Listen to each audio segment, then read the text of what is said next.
Welcome to the Sellernomics Podcast, where we share valuable tips and information in the Amazon and e-commerce space. Each week, we deliver the best interviews with some of the top Amazon personalities in the industry to help you grow your business. Today's episode is brought to you by Getita, the global leader in FBA auditing and reimbursements. Get $400 in free FBA reimbursements at Getita.com/Sellernomics. And now, here are your hosts, Rob Stanley and Lisa Kinski. Hey everybody, what's up? Welcome to today's episode of Sellernomics. My name is Lisa Kinski and I'm joined by my co-host Rob Stanley and a very good friend of ours, also a neighbor of one of our offices, which is how we found each other and became partners, which is a fun little story.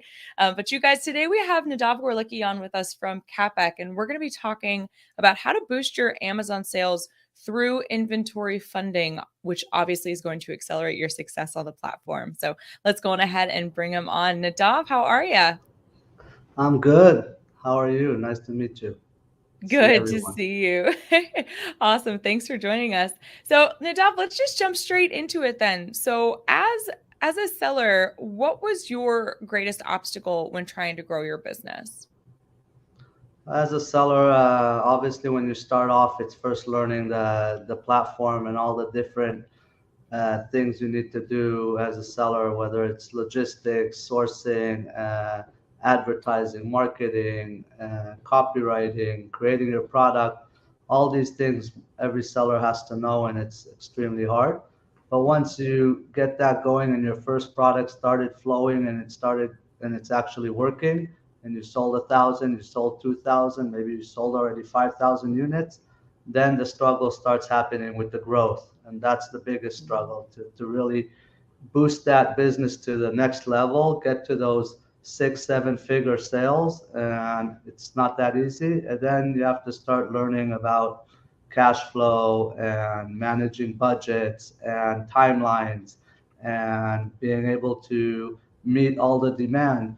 I mean, I think one of the hardest things that we always had when we had a good product is running out of inventory after we invested so much in getting our product ranked in the best place and being on the first page or second page in the search terms, and then you run out of inventory and boom, everything starts over again and you lost that huge investment. So that's, I think, one of the biggest struggles, and that's why a lot of times and that's also where you need the most amount of capital and funding. That's hardest to find. I mean, you can find funding for advertising, you can find some funding for employees or workers, but to bring that huge capital for inventory, which is usually 70 to 80% of the entire capital that you need running your business, that's definitely the biggest struggle. And along the way, I met a lot of sellers and they had the same problems.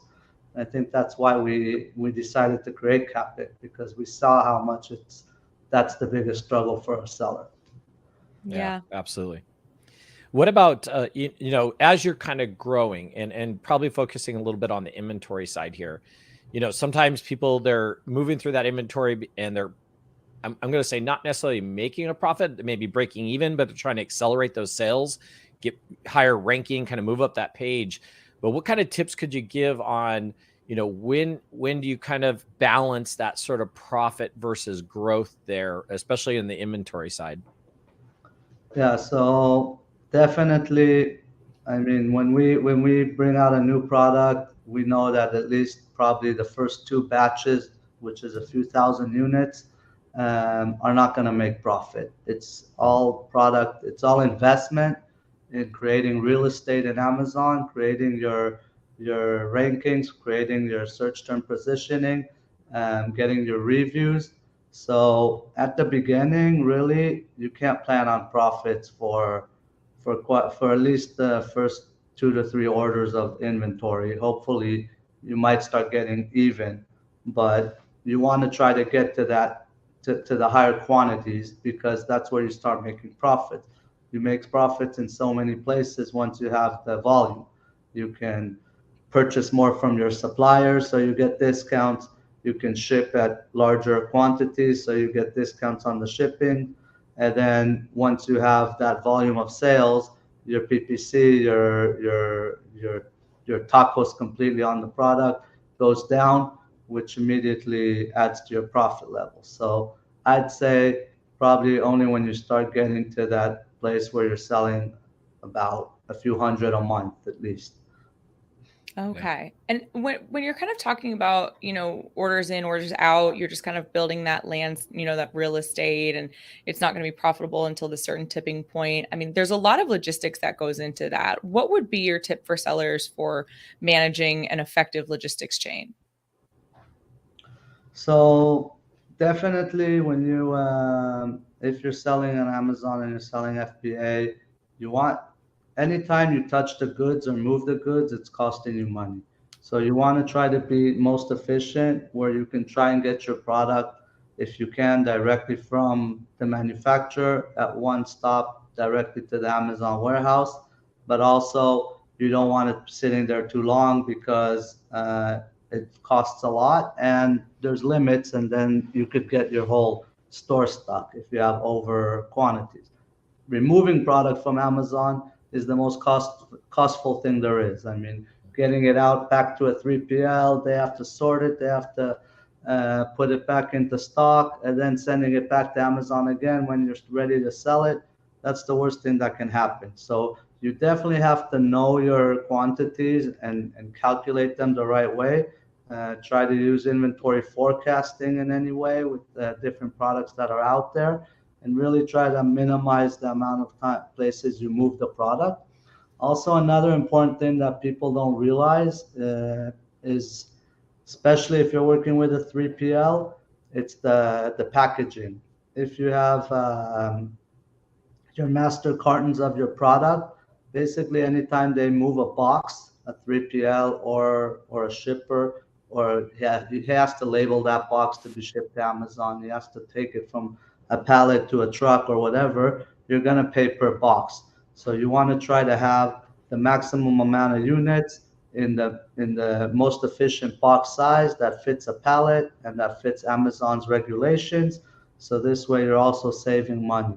That's another thing that's important. But the most important is knowing how much quantity you want to have in Amazon. And also, if you can, I mean, not a lot of people do this, and that's very unfortunate. If you can find a good, reliable shipper that knows to bring your product from China directly to Amazon within 1 month or something like that, and you can plan your batches to be sent out even every month and not send out product for 3-4 months in advance, you could save a lot of money in Amazon fees, storage fees, 3PL fees. That's just another tip for businesses. Yeah. You kind of were mentioning a little bit, and I'd like to go into this a little bit more. You're saying, there's some tools to help with managing your inventory. Any other tips regarding managing inventory? That seems to be a really big thing. I noticed a lot of Amazon sellers struggle with either they over order or they under order, and then they lose their ranking because the product just sits there.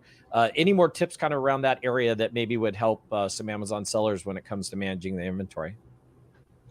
So I think a lot of them, like I said, is try to streamline your product in the most efficient manner, small batches according to growth. By the way, here at CapEc, because we're doing inventory financing and we're connected to the entire chain of logistics, a lot of times we will help our customers build the correct purchasing structure and how many batches of orders they should do a year and how they should ship them out, because we're financing that whole chain of logistics. So we'd be glad to help anyone who wants any consulting in that way also. But I think the biggest tip is just, it's very hard, but you can also look, if your product is just now growing and you still don't know how, like it's a Q4, how much should I bring?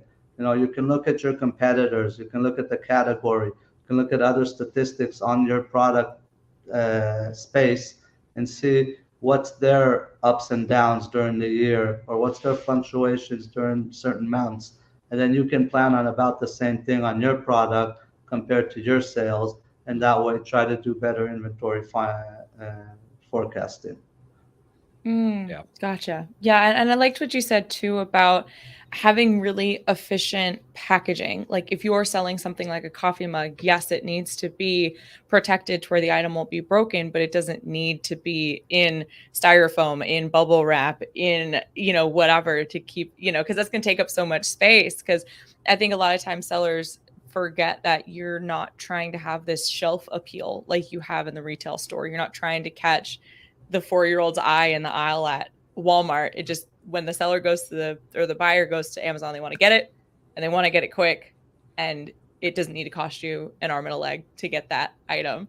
By the way, on that note, Amazon has its standard sizes for standard, small, medium, large. Get very familiar with those metrics, and make your product fit exactly the maximum of those sizes. Because if you go off by an inch, sometimes even if you're putting packaging that isn't shrink wrapped and it has sides to it, that'll give that extra inch if Amazon stretches it or whatever, and you could be paying $2 to $3, $4 more dollars per unit per sale. I mean, ruining your entire profit. So that's definitely one of the also most important in the product design packaging. Yeah, definitely. So let's transition now into a seller has gotten to the point where they need some inventory funding. How can they manage their inventory and their cash flow effectively instead of just going, I know that you said that CapEc does a lot of, maybe consulting and training, but like when it comes to, if they get the inventory funding, just not going buck wild on buying a bunch more units, like what are some of the best practices? So some of the best practices on that is definitely building and batching your inventories to fit multiple orders around the year. But the best is also understanding how much you need, and then knowing that you have enough financing to meet your demand. Because, like we said, the worst case is losing sales that you could have had, or rankings, and running out of inventory. So once you know how much inventory you're going to need during the year, then you got to go and sit down when you're going to need it, what's the time frame to order those units, because it changes per product. It can be 1 month of manufacturing, sometimes 2 months, and then shipping you can plan. So usually you want to plan 1 month, but a lot of times things delay, so it takes a month and a half or 2. So you always have to have also that time frame to go forward for if things happen along the way and things take longer. And then once you know how much inventory you need when during the year, then you need to start building the cash flow for that.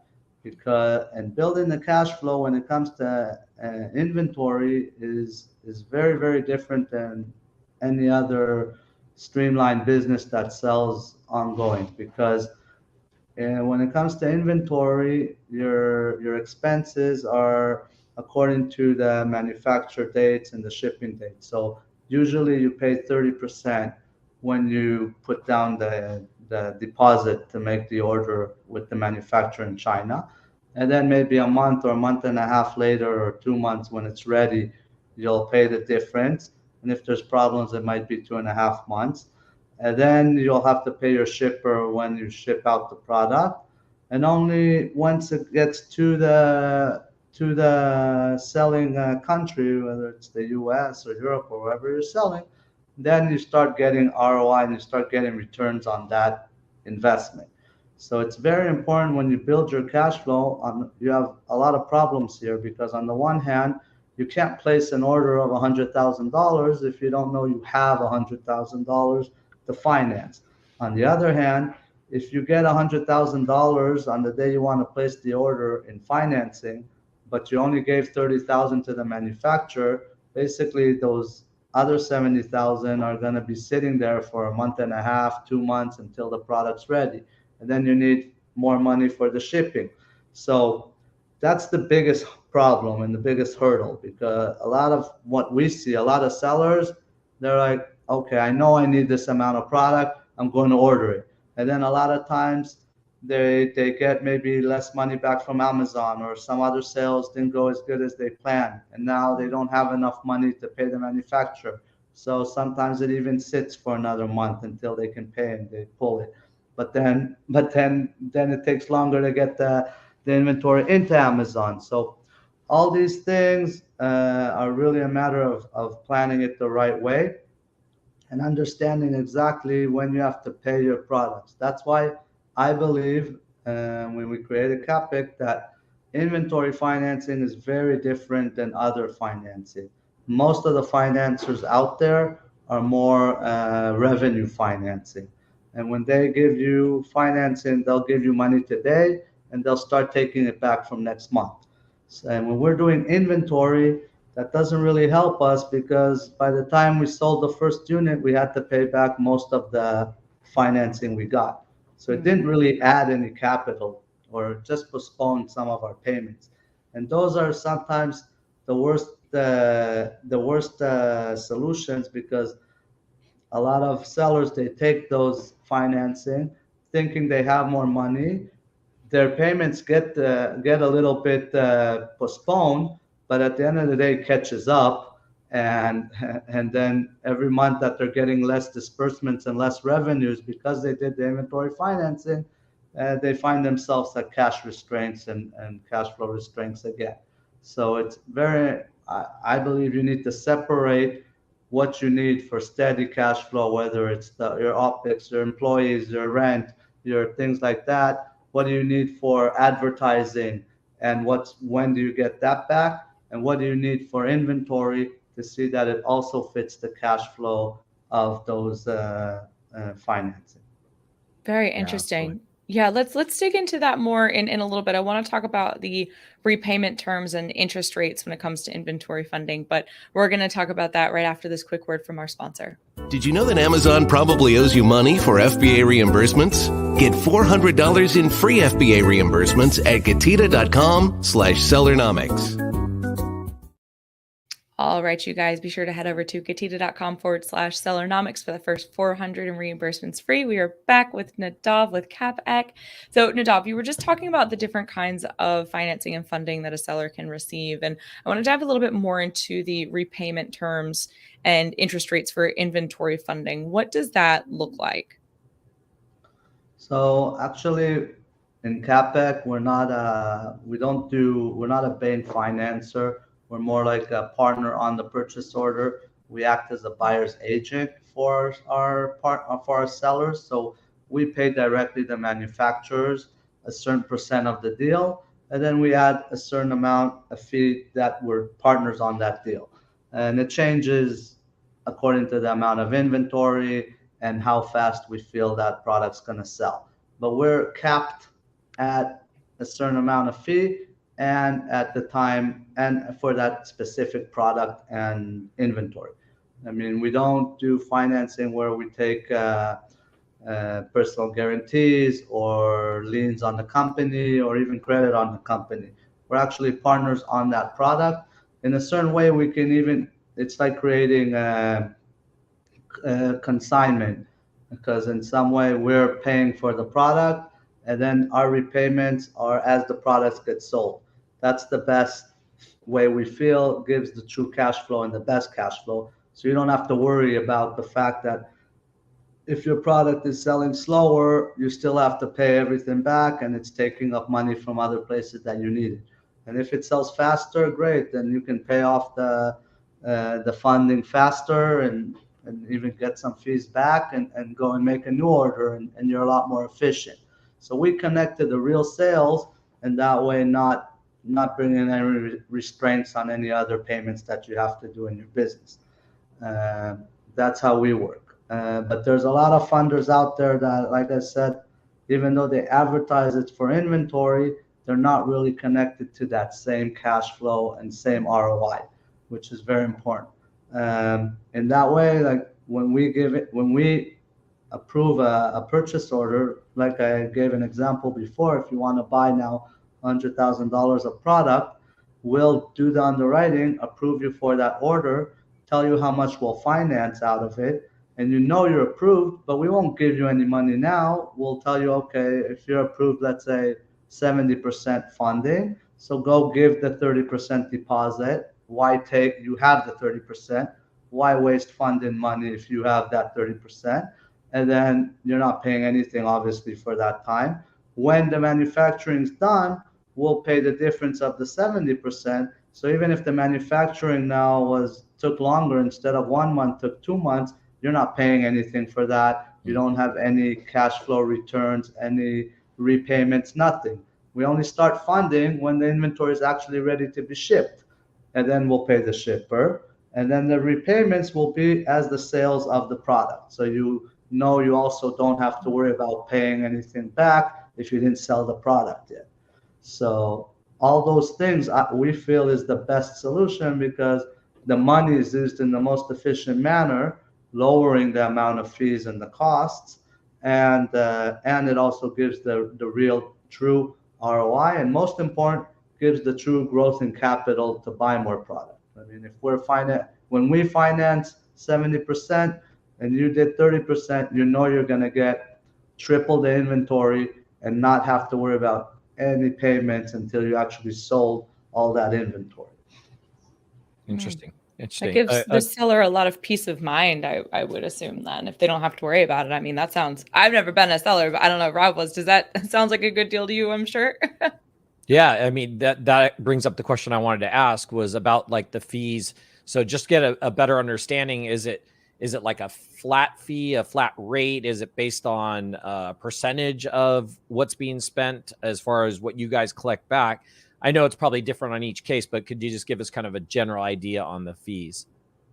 Yeah, it's usually it's a flat fee. We build it in advance with the sales rate that we believe that you're going to have according to what you had in your history, and then if things changes, we can always modify it easily so that you don't have any cash flow restraints. But it is a fixed fee, and you know it in advance when you sign with us. The numbers don't change along the way. The only thing that might change is the dates. Like I said, if things get postponed, then the dates change, but it doesn't change anything on the fees. They stay the same. So that's very comfortable that you know exactly how much all your payments are going to be. What's your added cost per product? I mean, it might be the entire financing cost for this might be an added of, I don't know, 6, 7, 8% on your product, giving you peace of mind that you can buy triple or quadruple the amount of inventory with your same capital, and still and also the risks on the other hand are a lot on us. That's also an important thing to understand, because the only collateral we take today is the inventory itself and the ability to sell that inventory.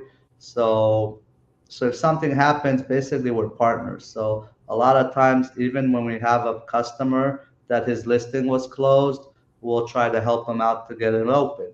If we see his profitability is going down because of bad advertising, we're monitoring his account ongoing all the time, because we want him to work well so that he can sell off the product, obviously pay us back, and be able to keep growing and purchasing more products. So it's almost like we're real partners in the company, in the business.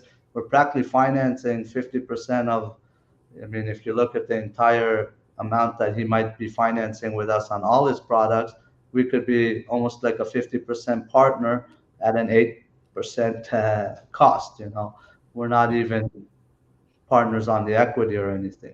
So that's the greatest part of it, I think. Go ahead. Sorry, just a quick follow up to that. So just to understand the scenario correctly, if their listing does have an issue, you guys are obviously going to try to help to either get those back listing again, or so who kind of takes the hit on this? If for some reason the listing can't go back up, maybe does it have to be liquidated or something like that, or sold a different way? So it sounds like, is that still that partnership side? Or, I mean, even if it is, the partnership in the scenario you gave is only 30% in and you're 70% in. So could you go maybe cover that just a little more on how that works if a problem does happen? Yes, obviously, if a problem does happen, we'll try to find the best way to liquidate or to get the most out of the inventory that there is. We have a lot more connections and know-how in most cases to get more value out of that inventory, whether it's through retail or whether it's through other sales channels. I mean, we even partner with a few Shopify stores and other Amazon stores, so that even if one store has a problem and you can't sell that inventory, we might be able to sell it off somewhere else so that everybody still is able to get something back. I mean, we have that know-how and strength so that in most cases, we're able to get a lot more back than what the seller would if he had to deal with it himself.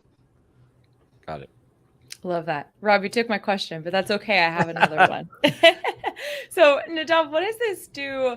Like inventory funding and getting this kind of financing, how does this impact, or does it impact a seller's business credit score? Because obviously the business is its own entity and they have their own financial standing. Does it impact their credit at all? So in a lot of financiers out there, they do connect to your credit. They do a credit check. They even take personal guarantees. I mean, if you've done any financing through Amazon, not Amazon funding, but the other platforms that are giving fundings there, they all go through personal guarantees and your personal credit, not even the company credit. We don't affect in any way the company credit.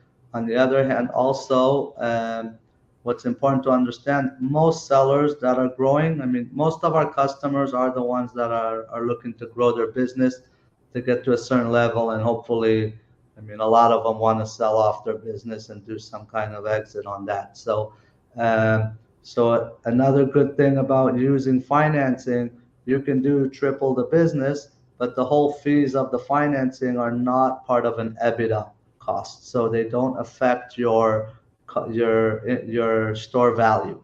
When you're doing your store profit multiple, you remove financing costs. So we don't even affect anything. So you can use us, maybe make less profits on that year that you're doing double, triple, and you're growing much faster. But when you go to sell your store, it's not going to affect your SDE, your yearly profit when you try to sell it. Yeah. Gotcha. Okay. And what is SDE? I'm sorry. I know it, but I'm blanking. Seller. It's the last 12 months of profits. I don't remember what's the. I also don't remember. Seller's discretionary earnings, something like that. I think that sounds right. Okay. Got it. Sorry. So Nadav, a question for you though on the getting funding from you guys. Let's say I'm an Amazon seller and I have, Amazon does loans also, and I have a loan with Amazon. Am I able to still use kind of the inventory loan from you guys, or funding, I should say, inventory funding from you guys on top of that?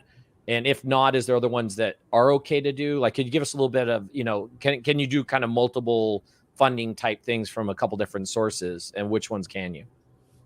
Yeah, so in a lot of cases, you can do some and multiple funding from multiple funders.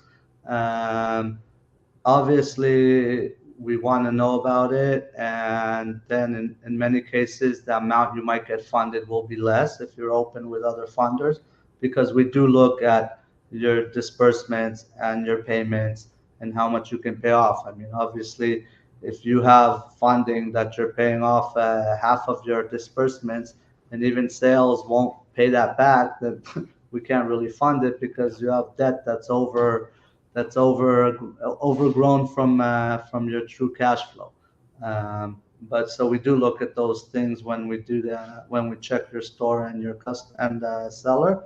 And a lot of times also we've met multiple sellers that had different type of fundings with other companies, and we were able to go over them with them and make them a lot more efficient and better. So even sometimes we even paid off some of that inventory, put it into our type of financing that helped them a lot more with their cash flow, because they did financing that didn't really fit the true ROI cash flow of the sales rate, and was making them cash flow restraints. Gotcha. Nice. Awesome. Well, let's kind of move into the final round of this, which is going to be learning more about CapEc, y'all's beginnings, how you got the name, and how you can help out sellers a little more in depth. But before we wrap things up, we're going to hear one more message from our sponsors. We'll be right back. Did you know that Amazon probably owes you money for FBA reimbursements? Get $400 in free FBA reimbursements at Getita.com/Sellernomics. Some of you guys go be sure to get that free 400 in reimbursements, Getita.com/Sellernomics. Nadav, tell us more about the beginnings of CapEc. Okay. So as I said, when we started off, I'm a seller for over 8 years. I've met lots of sellers along the way. And that was always something that everybody wanted, investment in their sales in order to buy more inventory. It was always for that and nothing else. And every time you'd have to take a lot of equity to give an investment or give up equity. And there weren't a lot of funding solutions out there. There still aren't that many. And I think also the sellers out there a lot of them are afraid of financing because most of us, we grew from being maybe even employees in a company and building a beautiful brand on the side. And that became our main business.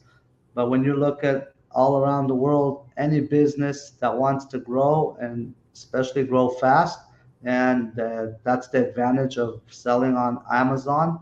You can grow very fast.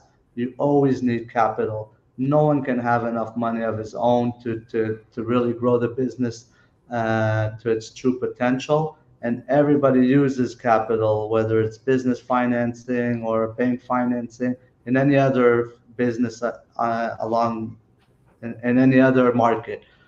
Specifically on the e-commerce world, there isn't much solutions because banks don't really know how to finance this type of business because there isn't a true retail store. They don't have any hold on the inventory. A lot of times the seller isn't even located in the country, so it's very hard to give financing to these people. And that's why we created CapEc. And we started off about just a year and a half ago. Me and Daniel, my partner, started giving financing inventory together as partners with a few sellers that we knew. And we saw how wonderful it was and how they grew. And so then we built it into a company. I mean, CapEc is capital for e-commerce basically, but it's also in the EBITDA, it's a CapEx. It's a part of your finances. So in both ways that fit. But we grew the business, and today we've got hundreds of clients, and we see how beautifully they're able to grow their business and they're always getting enough inventory. And with our help, they're also improving their chain of logistics and their cost of logistics. And 95% of our customers continue with us and continue repurchasing more inventory through us. And even if they work with other funders, they've moved to work with us. And we really believe that the way I explained before, being able to deploy the funds in the most efficient manner and then making the repayments to fit the true return on investment date and not anything else along the way, that's the true secret sauce for us and our clients to really be able to get the most out of this solution. And that's why it works for everyone. Yeah, that's wonderful. Yeah. And you guys are based out of Florida, but you attend a lot of events. We see you guys at everywhere. I saw Tom in Miami, and I saw Eric and Tom in Texas, and you guys are getting out there too. So lots of opportunities to meet the CapEc team if you guys are interested. But in the meantime, where can folks go to find more information about you guys?